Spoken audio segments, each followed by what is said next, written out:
Oh boy, here we are. The credits. Uh, One thing I like to see in the game is the credits, so I can learn people's names and chat. Well, this is a good way to start my channel with my first preview of a game too. What I have to say is that Injustice, gameplay-wise, it plays similar to Mortal Kombat. It's made by the same people, I know, but this is a different type of style, which is good. And Mortal Kombat X is using the Injustice engine and modifying it to its max capacity for the next gen, which I think is a good step for Warner Brothers to do this. Now,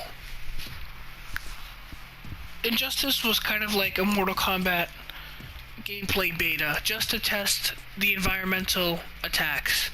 And Mortal Kombat X looks like to have environmental attacks just like Injustice. And, a lot of people say that Injustice was like, the Injustice gameplay was just like a beta for Mortal Kombat X or the next Mortal Kombat game. And I agree with them. It is. It is true. It's different. It's completely different. And, change, depending on what it is, could be good and sometimes could be bad.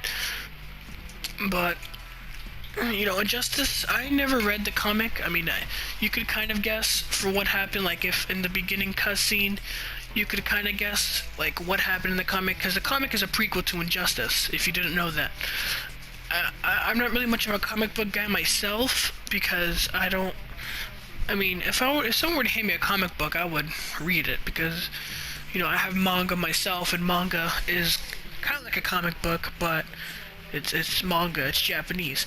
And I don't really have that much mangas myself. I have like maybe not five, I have like at least 10 mangas, and most of them are Kingdom Hearts mangas and Maximum Ride, and I have like I have two Naruto mangas and one Dragon Ball Z manga, so it's not really that big of a manga collection, but I do collect mangas and comics and stuff, and I do read upon that and stuff, and yes, all diddly daddly.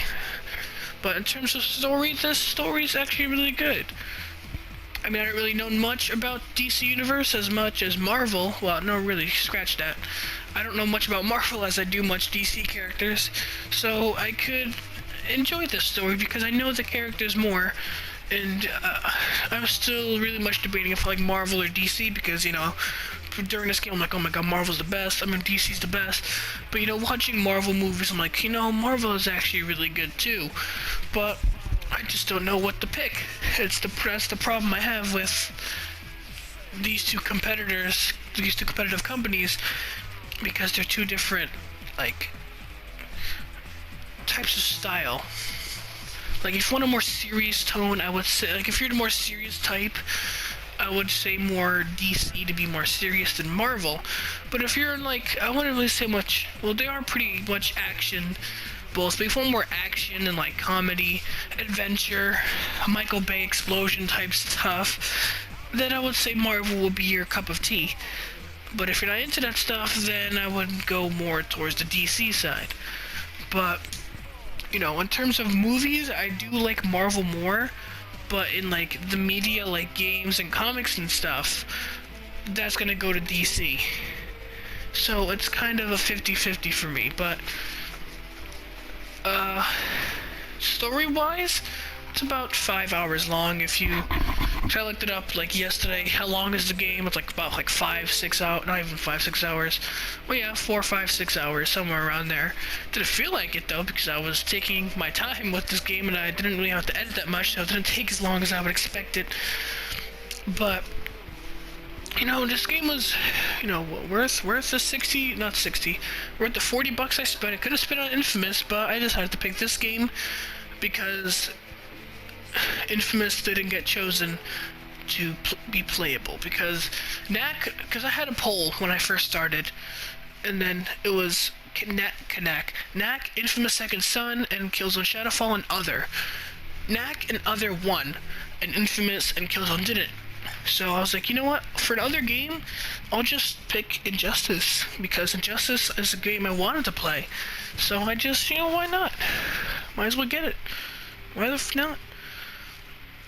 But I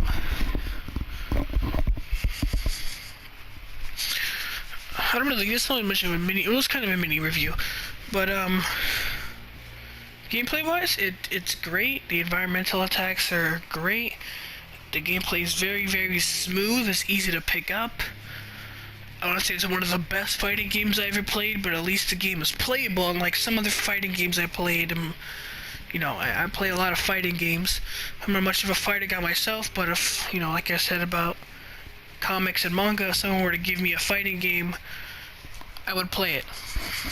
I'm just that type of gaming person to do that. But overall, I would give this game 8. 8's good enough. 8.5. Does deserve a 9. It's not the best game I ever played, but at least it's gonna be better than what Knack has to give. That's all I gotta say. Knack is not even over yet, and I already know what score I'm gonna give it. But this game deserves an 8.5. This game is very worth it to pick up, and if you don't have it yet, might as well pick it up. It's a fun distraction, time waster. If you got like 5-6 hours to spend, might as well play it. So, on to Infamous First Light. Let's do this, fetch.